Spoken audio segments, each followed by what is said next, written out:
વનરાજભાઈ, આ ઉંદર અને બિલાડી વાળી વાત કોના માટે હતી? એ તો તમારે એમને પૂછવું જોઈએ.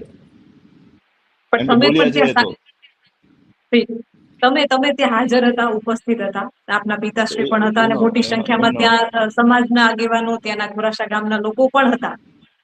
એમનો જવાબ બેન સારી રીતે બધાને મળી ગયો છે. અને કદાચ કંઈક ને કંઈક આ રિએક્શનો જે આવે છે એમનું જ કારણ હોઈ શકે, હારનું કારણ હોય શકે. અને જનતાનો જે ચુકાદો હોય છે બેન, એ ક્યારેય રાજકીય પક્ષો કે પેલી બીજી ત્રીજી બાબતોથી નથી હોતો.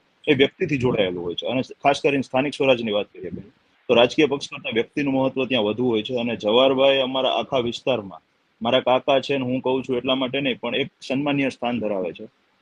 મને કોઈ માણસે કે એવું બતાવી દો કે એવું કે જવાહરભાઈ અમારું આ ખરાબ કર્યું નથી. અમારામાં એ વ્યવસ્થા જ અમારા મગજમાં કદાચ નથી કે કોઈનું ખરાબ કરવા માટે નીકળવું. અમારા થાય તો સારું કરીએ છીએ, બાકી શાંતિથી બેસીએ.